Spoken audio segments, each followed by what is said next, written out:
Mesdames et messieurs, la séance est ouverte. L'ordre du jour appelle l'examen des projets de résolution de mise en accusation devant la Haute Cour de justice des anciens ministres Moustapha Diop, Amadou Mansour Faye, Aïssatou Sophie Gladima, Ismaïla Madior Fall et Salimata Diop. Nous allons commencer par le cas de notre collègue Moustapha Diop, ancien ministre du Développement industriel et des petites et moyennes industries. Je rappelle les dispositions de l'article 18 de la loi organique relative à la Haute Cour de justice. Les membres de l'Assemblée nationale faisant partie de la Haute Cour ne prennent part ni au débat, ni au vote sur la mise en accusation.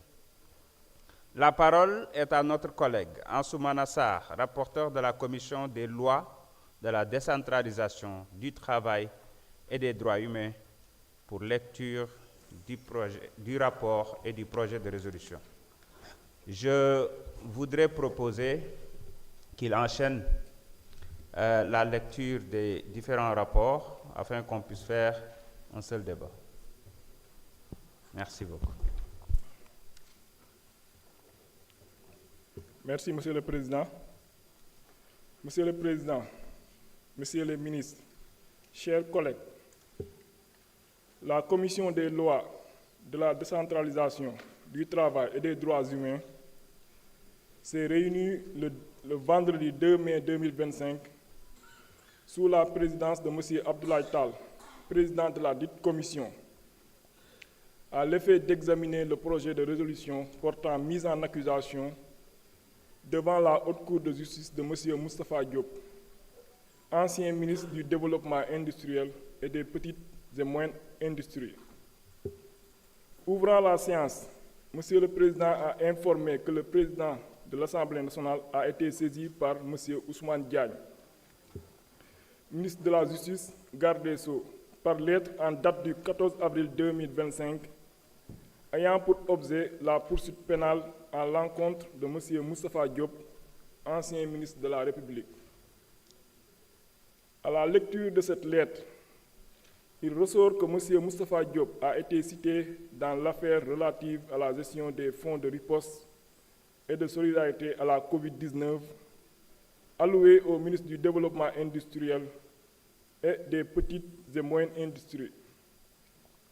Le montant alloué s'élève à 2,5 milliards de francs CFA pour l'acquisition de masques. Pour assurer la gestion de ces fonds, l'ancien ministre Moustapha Diop avait nommé un certain Moustapha Diop comme gestionnaire en violation de l'article 11, alinéa 2 de l'arrêté numéro 21-136 du 21 novembre 2017 portant conditions d'ouverture, de fonctionnement et de clôture des comptes de dépôt. D'après l'enquête de la division des investigations criminelles, ce gestionnaire a reconnu avoir payé en espèces, sur instruction de son ministre de tutelle, en violation de l'article 104 du décret numéro 2020-978 du 23 avril 2020, portant règlement général sur la comptabilité publique qui exige un paiement par chèque ou par virement. L'enquête a également révélé que l'ancien ministre Moustapha Diop a procédé à plusieurs reprises à des paiements en espèces en violation des dispositions susmentionnées. En effet, la dame Mariata Bass a déclaré avoir bénéficié d'un marché de 50 000 masques pour un montant de 20 millions de francs CFA qu'elle a reçu en intégralité et en espèces des mains du ministre Moustapha Diop. Le sieur Ibrahim Fall, directeur général de la société Comaset, entendu, a déclaré avoir exécuté un marché de fourniture de 250 000 masques pour un montant de 100 millions de francs CFA, reçu également en espèces des mains du ministre Moustapha Diop. Le secrétaire général du ministère a, quant à lui, expliqué que le choix des fournisseurs a été effectué par le ministre Moustapha Diop qui a ordonné au DAGE d'établir les contrats à cet effet. Les investigations ont aussi révélé un gap de 2 327 500 masques suite à l'exploitation des pièces justificatives relatives à leur répartition. Ainsi, conformément aux dispositions de l'article 101 de la Constitution, le Premier ministre et les autres membres du gouvernement sont pénalement responsables des actes accomplis dans l'exercice de leurs fonctions et qualifiés crimes ou délits au moment où ils ont été commis. Ils sont jugés par la Haute Cour de justice. Par ailleurs, en vertu de l'article 17 de la loi organique numéro 2002-10 du 22 février 2002 sur la Haute Cour de justice, la résolution de l'Assemblée nationale, votée dans les conditions prévues à l'article 101 de la Constitution et portant mise en accusation devant la Haute Cour, contient les prénoms, les noms et les fonctions des accusés, l'énoncé sommaire des faits qui leur sont reprochés et, dans les cas prévus à l'alinéa 2 de l'article 101 de la Constitution, le visa des dispositions législatives en vertu desquelles est exercée la poursuite. À l'issue de ces investigations, des présomptions graves et concordantes de détournement de deniers publics pèsent sur l'ancien ministre Moustapha Diop, faits prévus et punis par les articles 152 et suivants du Code pénal et 140 du Code de procédure pénale. C'est ainsi que M. le ministre de la Justice, garde des Sceaux, sollicite, conformément aux dispositions citées ci-dessus, sa mise en accusation devant la Haute Cour de justice. Prenant la parole, les commissaires ont d'emblée mis le focus sur la provenance, les objectifs ainsi que les circonstances ayant motivé la mise en place du Fonds de riposte et de solidarité à la COVID-19.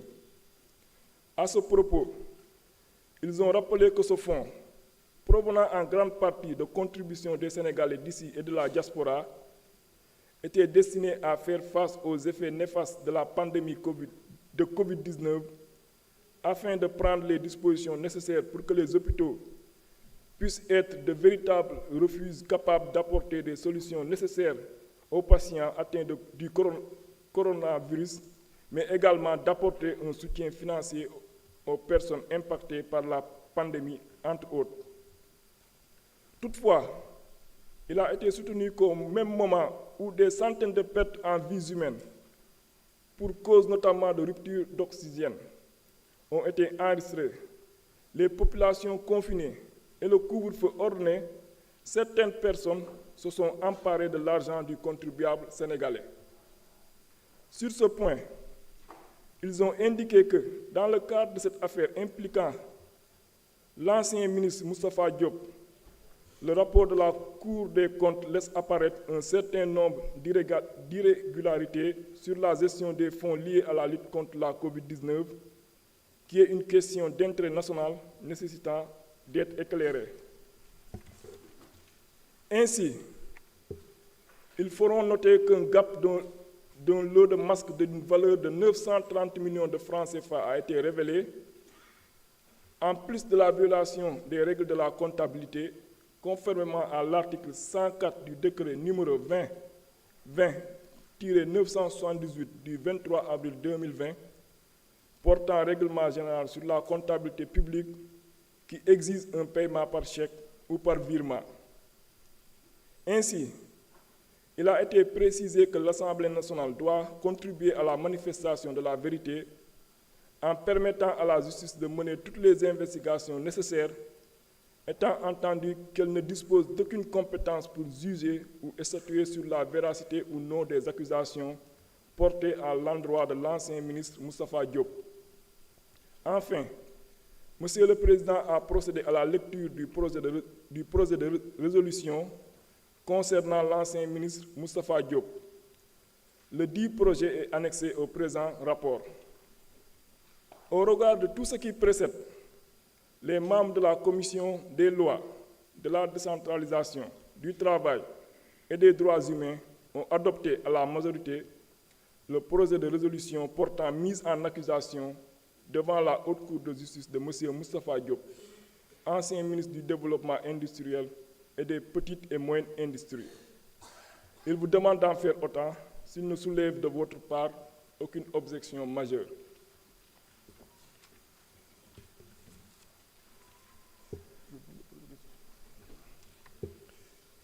Je m'en vais vous lire le projet de résolution.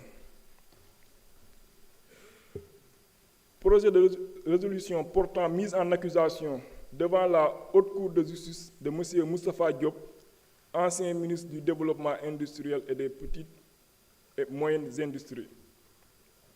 La Commission des lois, de la décentralisation, du travail et des droits humains, après avoir délibéré en séance du 2 mai 2025, a adopté à la majorité le projet de résolution dont la teneur suit. Considérant qu'il résulte du rapport définitif de la Cour des comptes sur le contrôle de la gestion du Fonds de riposte et de solidarité contre les effets de la COVID-19, force Covid, et subséquemment de l'enquête effectuée par la Division des investigations criminelles que le ministre du Développement industriel et des petites et moyennes industries avait bénéficié d'un montant de 2,5 milliards de francs CFA pour l'acquisition de masques. Ce montant avait été viré dans le compte de dépôt numéro 422 048 intitulé Fonds d'appui à la promotion des petites et moyennes entreprises ouvert à la trésorerie générale puis transféré dans un compte ouvert à Bank of Africa, BOA, par le dit ministère.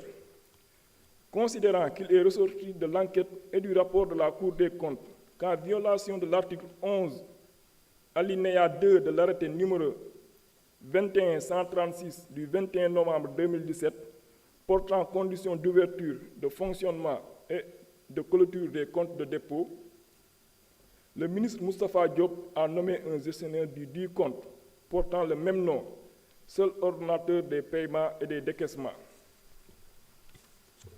Ce dernier a en effet reconnu avoir retiré l'intégralité du montant par différents chèques libellés à l'ordre de Mouhamadou Bamba Amar pour le paiement en espèces des fournisseurs en vue de l'acquisition de la commande de 6 250 000 masques au mépris de l'article 104 du décret numéro 2020-978 du 23 avril 2020 portant règlement général sur la comptabilité publique qui exige un paiement par chèque ou par virement, considérant que l'enquête a aussi révélé que le sieur Mouhamadou Bamba Amar, qui se faisait passer pour un aide comptable au ministère et en réalité mécanicien de profession recruté comme chauffeur.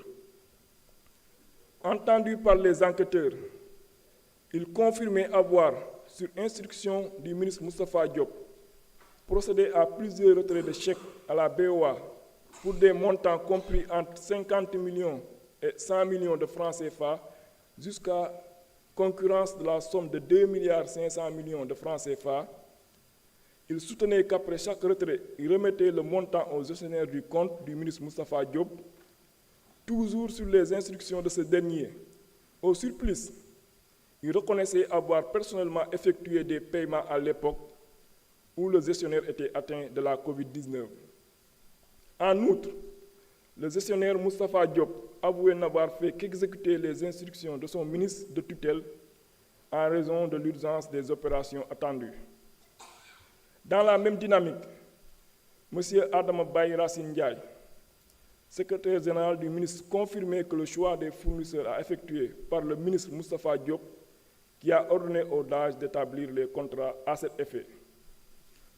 Lors de l'exploitation des pièces justificatives relatives à la répartition des masques, il est apparu un écart considérable entre le nombre de masques déclarés achetés et celui finalement attribué aux structures bénéficiaires. En effet, la quantité de masques acquise est de 6 250 000 masques, alors que celle réellement distribuée à ces structures est de 3 922 500 masques, soit une différence de 2 327 500. Entendue par les enquêteurs, la dame Mariata Bass, fournisseur de son État, a déclaré avoir obtenu du ministre Moustapha Diop l'attribution d'un marché de 50 000 masques d'une valeur de 20 millions de francs CFA. Elle poursuit en déclarant avoir reçu le paiement intégral de ce montant en espèces des mains du ministre Moustapha Diop. Entendu en son tour, M. Ibrahima Makodou Fall, directeur général de la société Comaset, a reconnu avoir exécuté une commande de fourniture de 250 000 masques pour un montant de 100 millions de francs CFA reçus intégralement en espèces des mains du ministre Moustapha Diop. En outre, les enquêteurs ont découvert que les comptes courants et d'épargne du gestionnaire Moustapha Diop, ouverts dans les livres de la banque UBA, ont bien reconnu des mouvements durant la période de la COVID-19 par des dépôts importants effectués essentiellement par les nommés Mouhamadou Sek et Fatima Dien. Considérant que selon l'article 101 de la Constitution, le Premier ministre et les autres membres du gouvernement sont pénalement responsables des actes accomplis dans l'exercice de leurs fonctions et qualifiés de crimes ou délits au moment où ils ont été commis, ils sont jugés par la Haute Cour de justice. Considérant que les faits ci-dessus révélés laissent apparaître des indices et des présomptions graves et concordants d'association de malfaiteurs, de concussion, de corruption, de prise illégale d'intérêts, de faux et usage de faux en écriture privée de commerce ou de banque, de détournement de deniers publics, d'escroquerie portant sur des deniers publics, le blanchiment de capitaux et complicité de ses chefs contre M. Moustapha Diop, ancien ministre du Développement industriel et des petites et moyennes industries, considérant que lors de la commission de ces faits révélés par l'enquête de police, Moustapha Diop exerçait des fonctions ministérielles, considérant que ces faits prévus et punis par les articles 238, 239, 159, 160, 161, 162, 156, 157, 135, 136, 152, 153, 45, 46 du Code pénal, 140 du Code de procédure pénale et la loi 2024-08 du 14 février 2024 relatif à la lutte contre le blanchiment de capitaux, le financement du terrorisme et la prolifération des armes de destruction massive, abrogeant et remplaçant la loi numéro 2018-03 du 23 février 2018 relative à la lutte contre le blanchiment de capitaux et le financement du terrorisme, que de tels faits méritent d'être portés devant la Haute Cour de justice. Décide de la mise en accusation devant la Haute Cour de justice de M. Moustapha Diop, ancien ministre du Développement industriel et des petites et moyennes industries, conformément à l'article 101 de la Constitution, 17 et suivant de la loi numéro 2002-du 22 février 2002 portant loi organique sur la Haute Cour de justice modifiée.